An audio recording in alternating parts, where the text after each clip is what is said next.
이번 시간에는 장애인 복지법을 살펴보도록 하겠습니다. 장애인 복지에 관련된 쭉 법률이 있는데 정책과 더불어서도 우리가 장애인 복지에 대해서 좀 살펴볼 필요가 있습니다. 정책에서 장애인이란 무엇이냐는 법제적 접근도 있지만은 또 학적 접근으로 장애인 복지를 바라보는 모델 모형에서 복지 모델도 있고 시민권 모델도 있고 그렇습니다. 또 그런가 하면 세계보건기구에서 발표한 장애의 분류도 이렇게 우리가 살펴봐야 되는데, 자, 먼저 우리가 장애인 복지법에서 장애인이란 무엇인가 502페이지에 보시면은 장애인의 정의가 장애인 복지법 제2조와 그리고 장애인 복지법 시행령 제2조에 규정을 두고 있습니다. 자, 거기 502페이지 2번에 보시면 장애인이란 신체적, 정신적 장애로 오랫동안 일상생활이나 사회생활에서 상당한 제약을 받는 자, 그래서 신체적, 정신적 장애로 오랫동안 일상생활이나 사회생활에서 상당한 제약을 받는 자, 이렇게 네 단어로 되어 있습니다. 그러면서 대통령령에 의해서 시행령에 의해서 신체적 장애와 정신적 장애로 나누고 있는데 15개의 종류로 장애로 분리를 하고 있으면서 그 중에 정신적 장애로서는 지적 장애, 정신장애, 그리고 자폐성 장애, 이렇게 세 가지로 우리가 분류를 하고 있습니다. 여기는 법제에서 종류를 설명하지 않고 있지만 장애를 보겠습니다.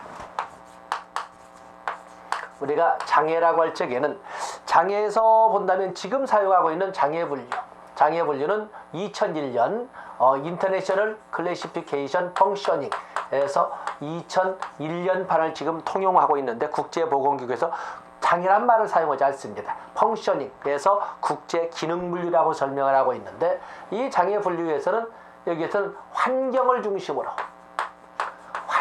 중심으로 한 분류가 되겠습니다. 환경을 중심으로 한. 그래서 장애를 통합된 기능이나 또는 구조를 활용할 수 있는 환경이냐, 아니면 손상된 채로 살아가야 되는 환경이냐, 아니면 활동이 자유로운 환경이냐, 활동에 제한을 받는 환경이냐,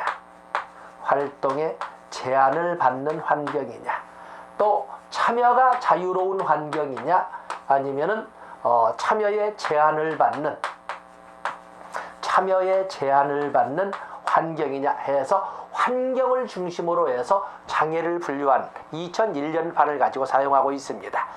1980년판이나 1997년판 국제장애 분류는 이제는 완전히 해서 국제기능분류, 펑셔닝에서 국제기능분류 2001년판을 통용을 하고 있다는 것 같이 학적 접근으로 봐주시면서, 동시에 장애의 유형, 장애의 개념과 유형을 바라보면, 개념은 신체적, 정신적 장애로,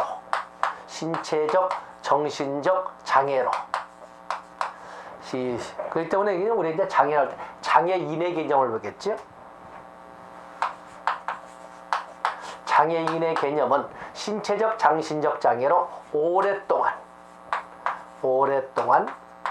또는 일상생활이나 사회생활에서, 직업에 관련된 직업생활에서 상당한 제약을 받는 자, 이렇게 제약을 받는 자로 이렇게 이 장애인복지법과 장애인복지법 시행령에서 규정을 하고 있습니다. 그러면서 여기에는 신체적 장애 12유형과 그리고 정신적 장애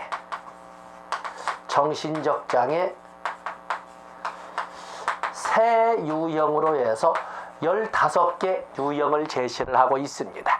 그러면서 정신적 장애로서는 지적 장애, 정신장애, 그리고 자폐성 장애로 이렇게 유형 분류를 하고 있다는 것을 알아주시면 되겠습니다. 그 다음에 장애인에서 분류를 할 적에 거기 보면은 장애인 학대를 가지고 설명을 하고 있는데, 장애인 학대해서 여러분들이 시험을 볼 때 활용을 할 수 있는 용어가 되겠는데 신체적, 정신적, 정서적, 성적 폭력 외에도 언어적 폭력이 있습니다. 우리가 노인학대 그러면 신체적, 정신적, 정서적, 성적 폭력 및 가혹행위 그리고 정계적 착취, 유기방임인데 노인학대와 똑같은 개념을 쓰면서 여기에는 언어적 폭력이 포함되어 있다는 것을 가지고 가셔야 됩니다. 그래서 노인학대의 개념과 이 장애인학대에 대한 개념을 똑같이 하되 노인학대의 범주, 신체적, 정신적, 정서적, 성적 폭력 외에 언어적 폭력이 가미되어 있고 가혹행위, 경체적 착취, 유기, 방임은 똑같이 작용을 하고 있습니다. 언어적 폭력이 포함됐다는 거 꼭 가지고 가시면 됩니다. 그래서 2015년도 12월 31일부터 사용하기 때문에 출제가 된다라고 보시고 중요 표시하시면 되겠습니다.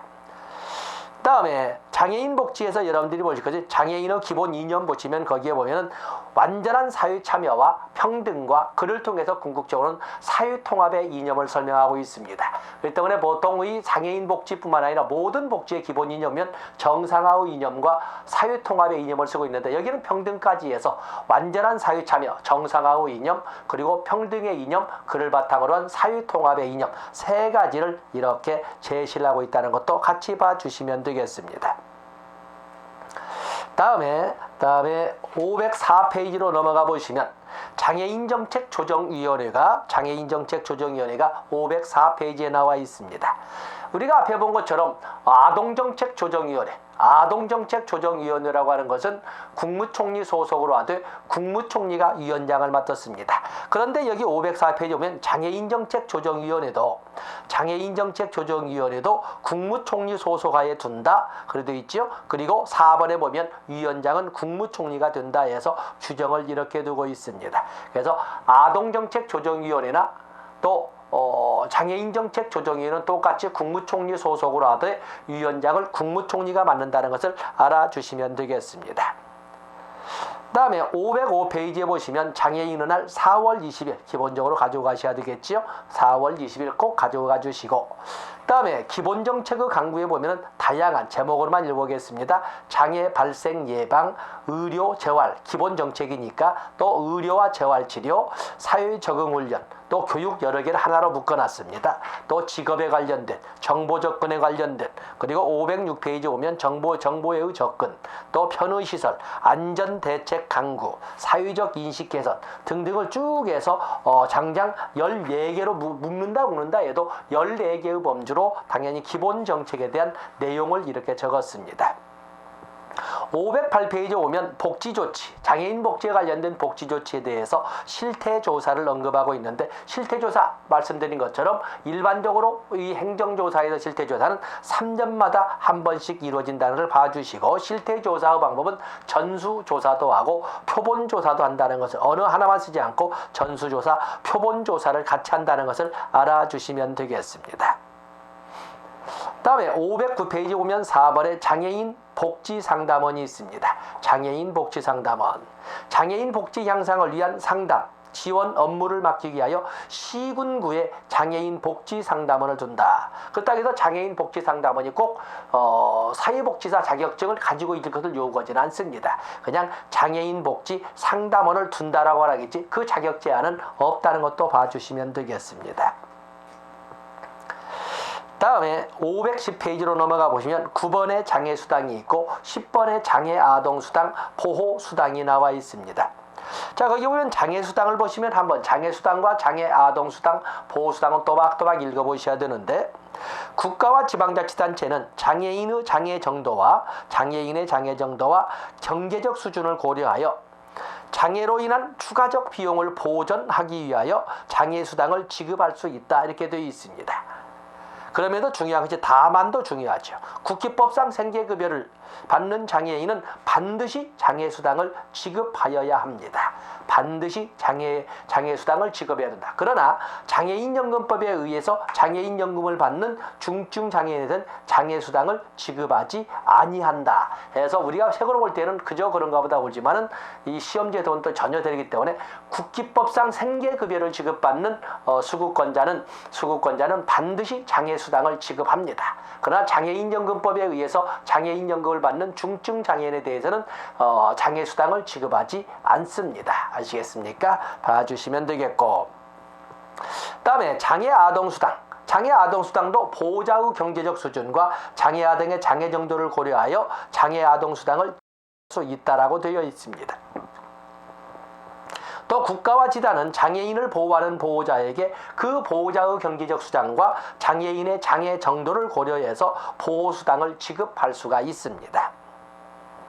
자, 거기 보시면 결국에 장애수당이나 장애아동수당 등의 대상자 선정 기준은 정책론적 입장으로 본다면 먼저 장애인의 장애 정도, 장애아동의 장애 정도, 보호하는 장애인의 장애 정도, 그렇기 때문에 전문가의 진단이 필요하고, 또 장애인이나 그 보호자나 이 경제적 수준을 고려하기 때문에 자산조사가 필요합니다. 그 때문에 기본적으로 자산조사와 진단을 대상자 선정 기준으로 한다는 것을 알 수가 있는데, 중요한 것은 문제는 누구는 장애수당이고 누구는 장애아동수당이냐라고 할 적에 당연히 아동복지법에 근거해서 18세 이상이 되면 장애수당으로, 그리고 18세 미만이 되면 보호자의 경제적 수준을 고려해서 장애아동수당으로 이렇게 지급되는 걸로 볼 적에 대상자 선정 기준에는 연령도 포함된다. 그래서 장애수당과 장애아동수당의 대상자 선정 기준은 경제적 수준, 자산조사, 다음에 장애 정도, 진단, 거기에다가 18세 이상이냐 아니냐,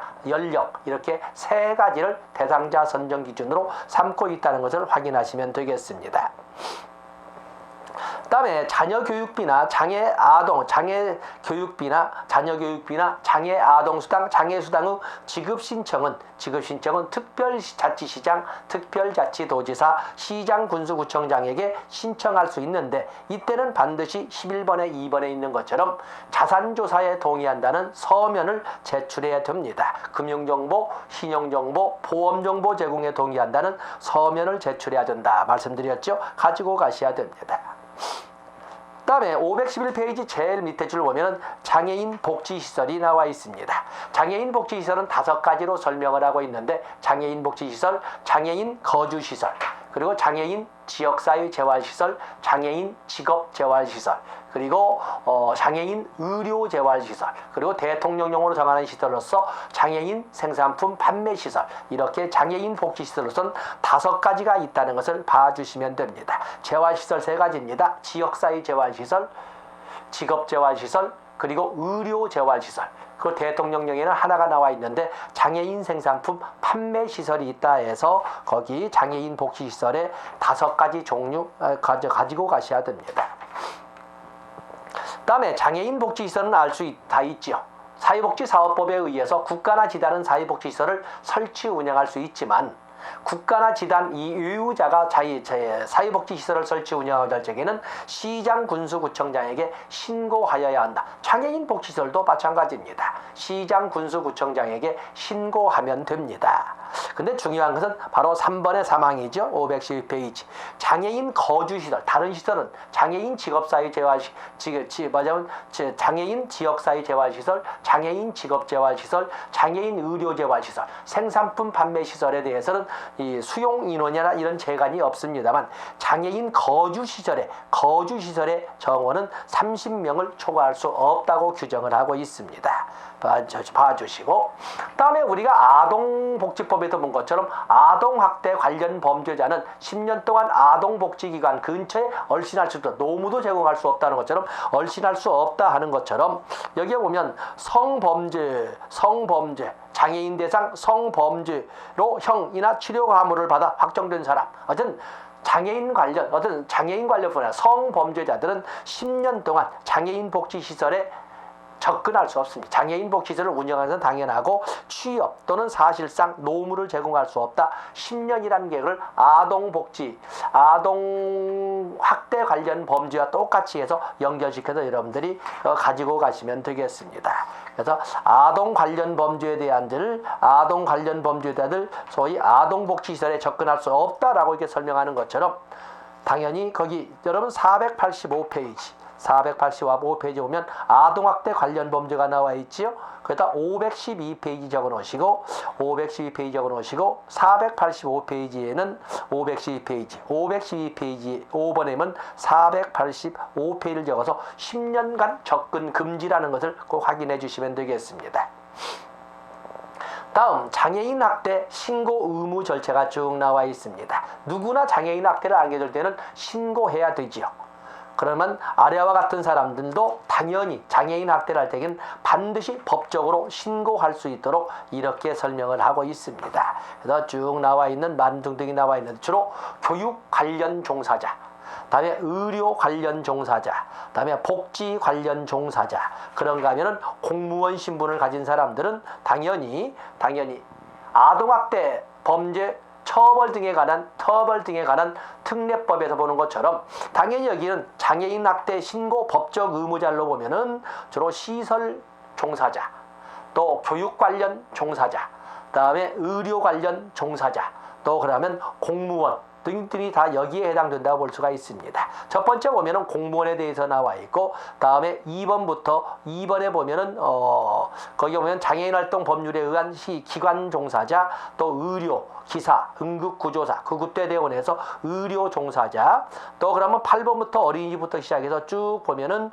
거기 11번까지는 교육 관련 종사자, 또 12번부터 쭉 보면은 복지 관련 시설 종사자들로 쭉 나와 있습니다. 그래서 아동학대 범죄 법적 신고 의무자나 또 장애인 학대 범죄 법적 신고 의무자들의 범위는 거의 유사하다라고 이렇게 봐주시면 되겠습니다.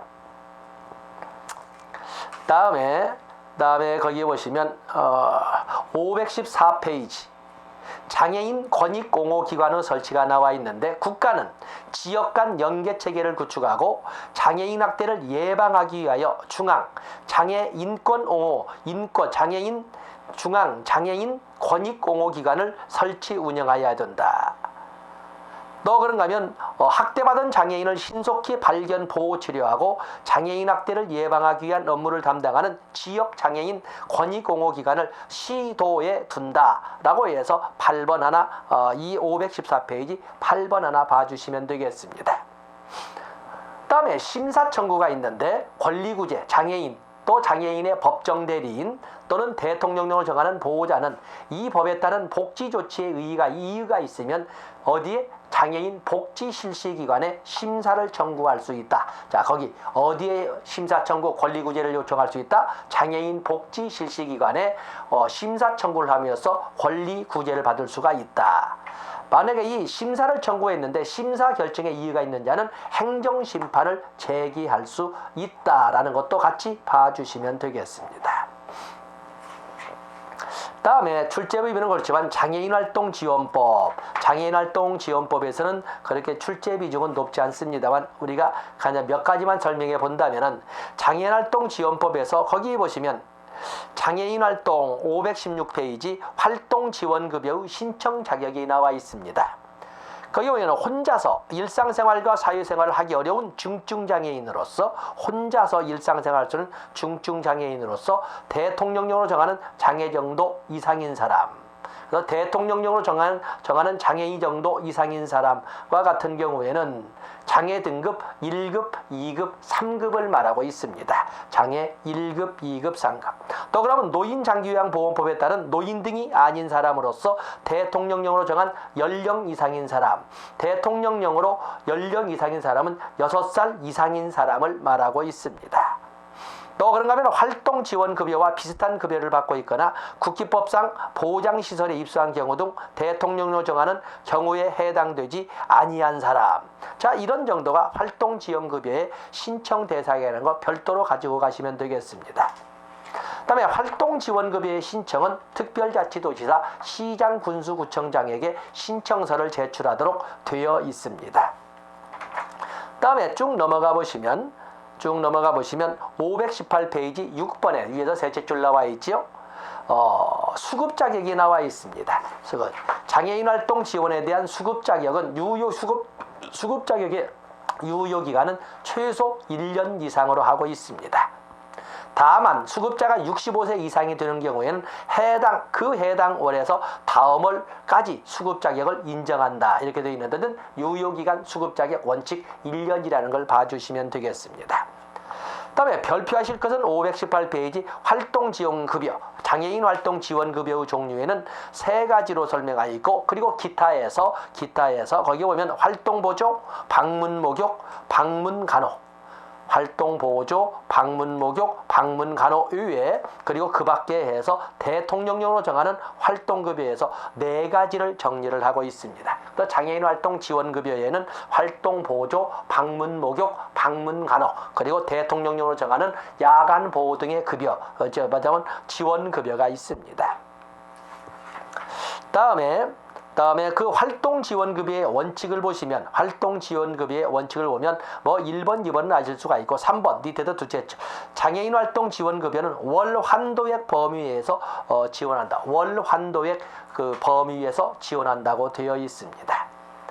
그다음에 활동지원기간이 나와 있는데, 활동지원기간을 519페이지 활동지원기간을 설치 운영하려는 자는 보건복지부령으로 정하는 시설 및 인력 기준을 갖추고 소재지를 관할하는 지도지사, 시장, 군수구청장으로부터 지정을 받아야 합니다. 지정사항이라는 거, 우리가 지정 보면 장기 요양기관을 설치 운영하고 할 때는 시장, 군수구청장의 지정을 받아야 되지 않습니까? 이런 것처럼 장애인 활동 지원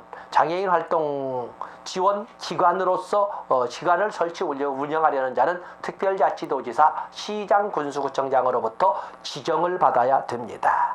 되겠죠? 됐습니다. 자, 넘어가십니다.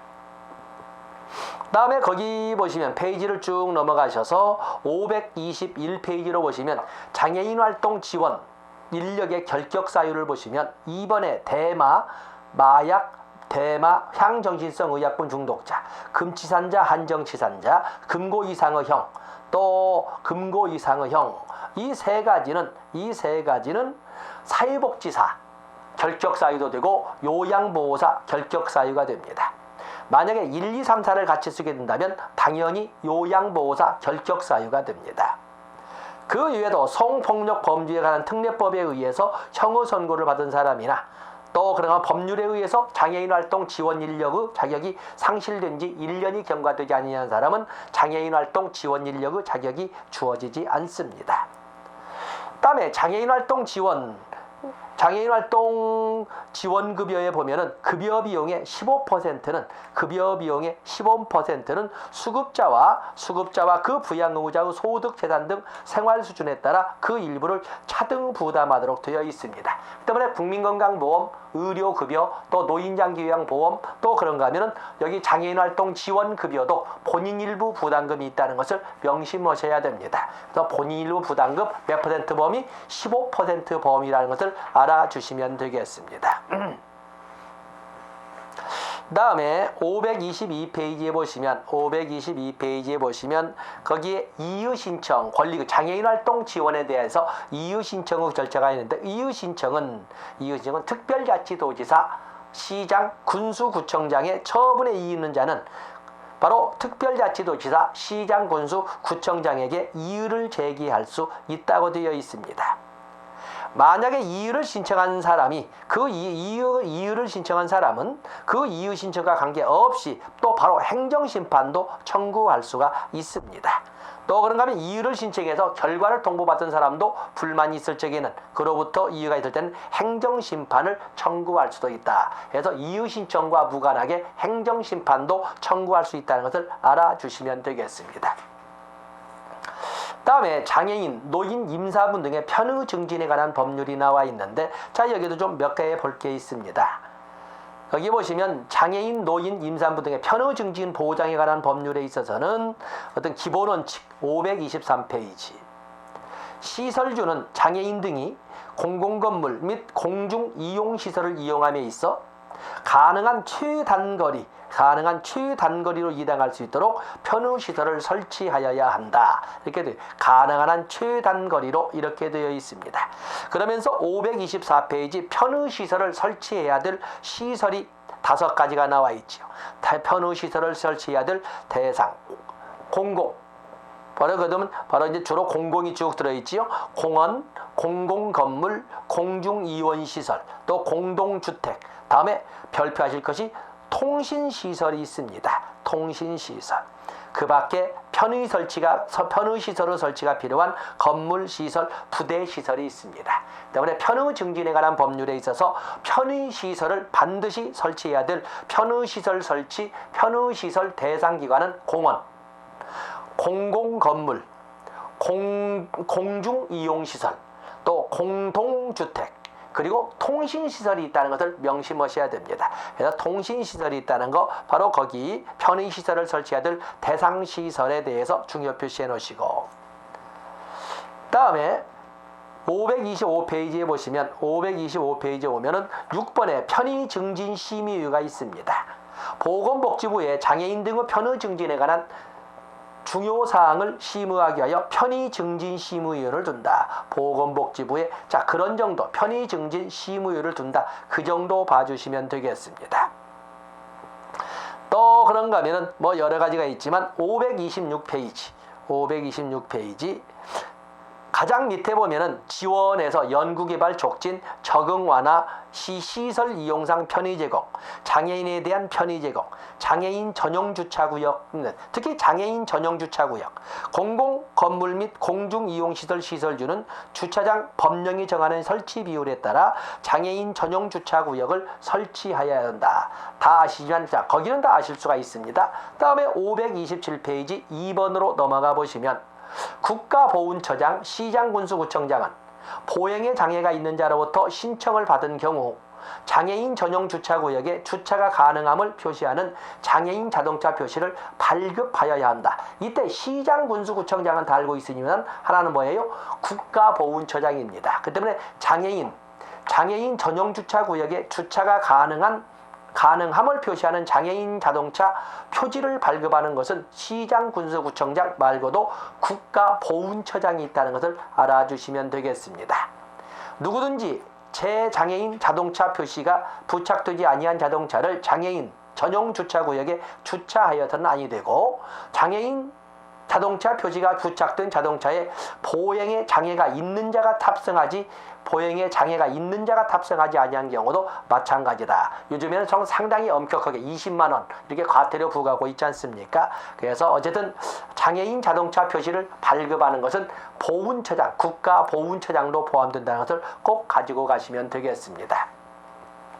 자, 그래서 우리가 장애인 복지에 관련되어서 장애인 복지법, 그리고 장애인 활동 지원법, 그리고 편의 증진, 장애인, 노인, 임산부 등의 편의 증진 보장에 관한 법률까지 우리가 일별을 해봤습니다. 출제 비중은 좀 약하지만 학적 접근과 더불어서 꼭 가지고 가셔야 됩니다. 이 시간 여기까지 하고 다음 시간에 영유아 보육법, 그리고 한부모 가족법에 대해서 살펴보도록 하겠습니다. 고맙습니다.